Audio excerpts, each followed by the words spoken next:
างนี้ร่อนเอาหำไม่เท่าเป็นตำเขาโอ้เป็นภาพบรรยากาศที่หาเบิ่งเลย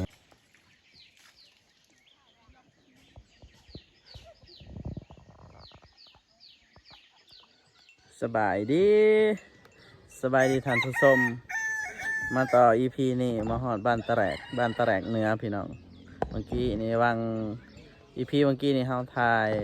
บ้านตะแรกใต้แล้วบ้านนี้เขาขึ้นมาบ้านตะแรกเหนือมาชมวิถีชีวิตยามเช้ากับ EP ที่ว่ามาข้างคืนบ้านชนเผ่าบลูคืนหนึ่งเพื่อชมวิถียามเช้าเอาจังได้เขาไปชมไปติดตามนำกันผิดพลาดจังได้ก็ขออภัยนะไว้นาทีนี้เอาเขาไปหับเบิ่งนำกันเลย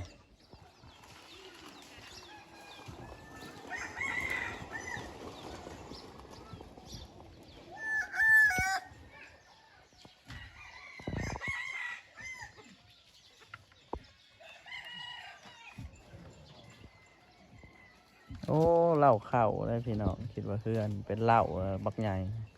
คิดจะได้เข่าลายได้เพื่อนหลังนี้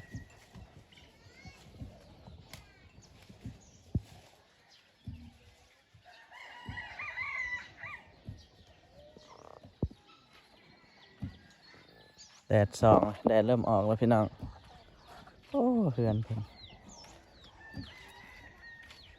ตำเข่าคนเดียว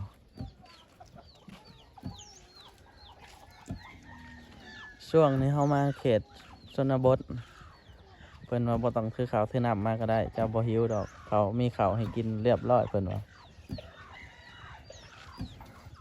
ช่วงนี้เขาจะได้กินข้าวใหม่เนาะ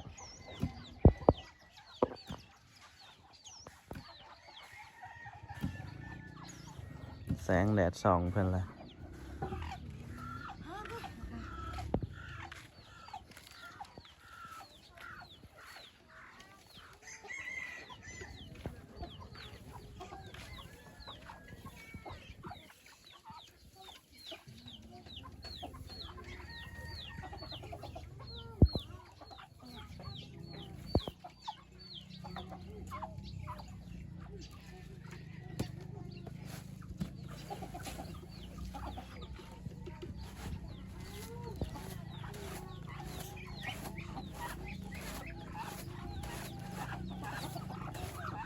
พันเอาห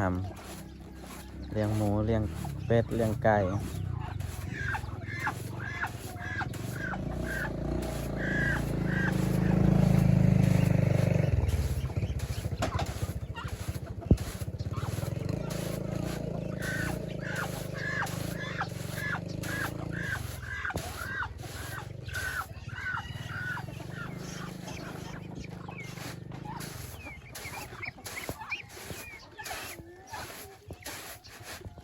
สัตว์เลี้ยงก็หลายเนาะเป็ดโอ้เป็ดลายเลยเป็ดนะ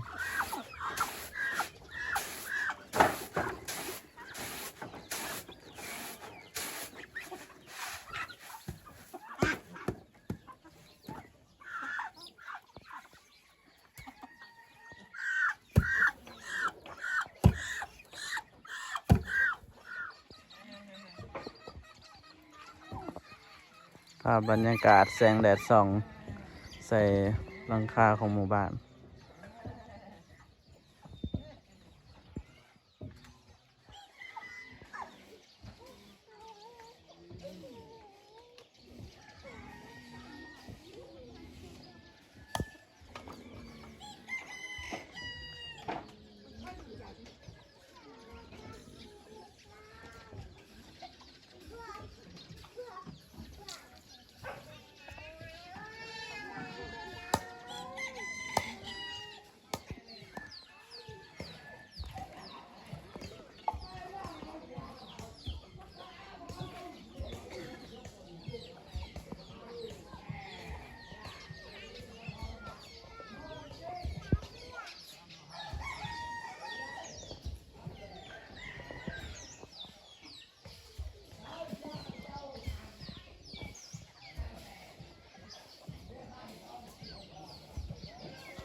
ทางนี้ร่อนเอาห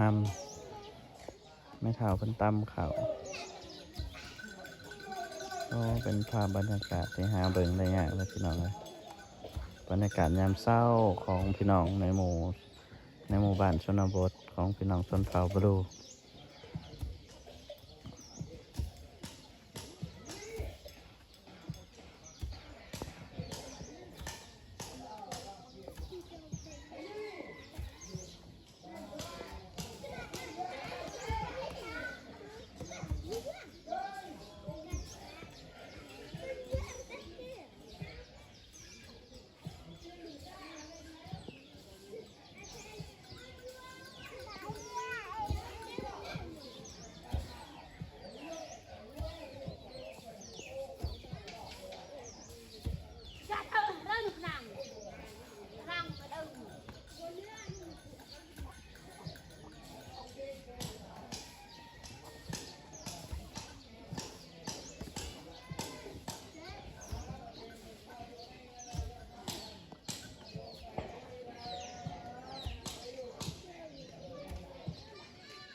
บรรยากาศยามเศร้า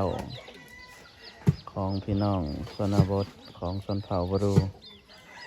ส่วนรายก็สิมีแต่ตำเขาเนาะช่วงนี้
บรรยากาศยามเศร้าของพี่น้องชนเผ่าบรูจะได้ยินเสียงดังตึมต่ำพี่น้องเป็นเสียงของพวกเพิ่นตำเข่า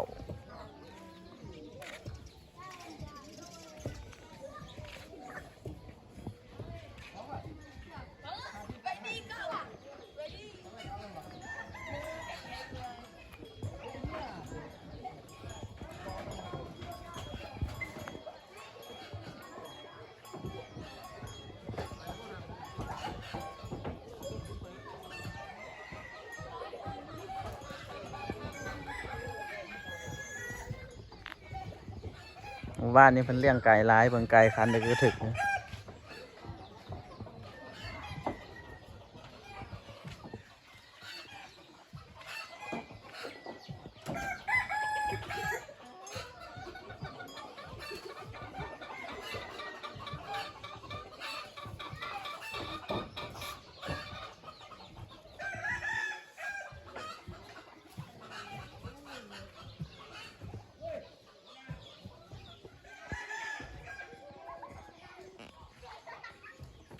กิจกรรมหลักๆของเพิ่นยามเช้าก็มีแต่ตำข้าวพี่น้องช่วงนี้เฮาได้กินข้าวใหม่แน่นอนครับมาเขตชนบทนี่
เป็นบรรยากาศอยู่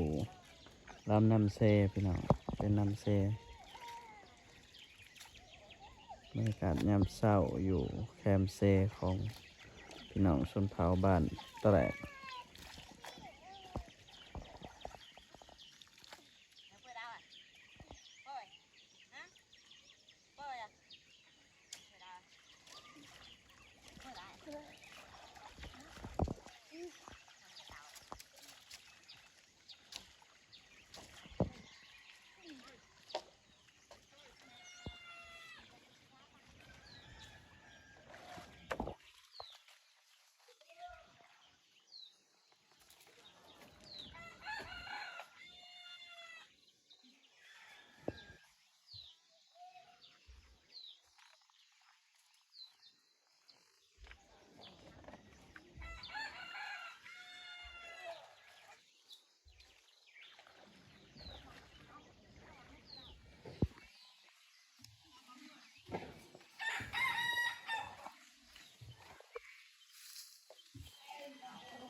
เพิ่นเลี้ยงควายแล้วนะควายหากับคือจะเป็นหากับมาเลี้ยง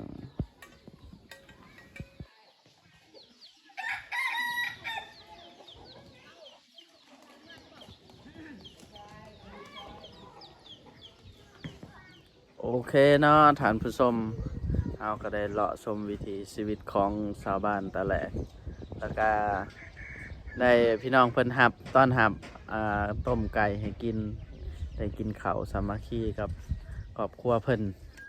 ได้กินข้าวกินน้ำเพิ่นตอนหับพวกเฮาดีอะไรพี่น้องนี่แหละเป็นบรรยากาศที่เฮามาทางชนบทนี่เฮาบ่จำเป็นต้องถือข้าวก็ได้เพิ่นว่าอย่าถือมาข้าวสารเพิ่นว่าถือให้นักเห็นหยังมาพี่เจ้าได้กินข้าวแน่นอนขันมาช่วงนี้ได้ช่วงเก็บเกี่ยวฤดูกาลเก็บเกี่ยวข้าวไห่ข้าวสวนเรียบร้อยเอาเนาะท่านผู้ชมจังได้ก็ฝากติดตามฝากให้กำลังใจจังได้ก็ให้กำลังใจเบาสิทธิ์คนพาเที่ยวนะครับทีมงานจังได้ก็ให้กำลังใจซอยเหลือถึงหรือว่าพี่น้องท่านใดสนใจอยากมีน้ำจิตน้ำใจส่งให้พี่น้องแถวชนบทนี่ก็สามารถติดต่อทางทีมงานของเราได้เอาจังได้ก็ไว้พบกันใหม่ใน EP ต่อไปฝากติดตามว่าพวกเราสิไปใส่ใน EP ต่อไปเองเอา EP นี้ขอจบลงเพียงเท่านี้จากนั้นก็พบกันใหม่ในครั้งต่อไปสบายดี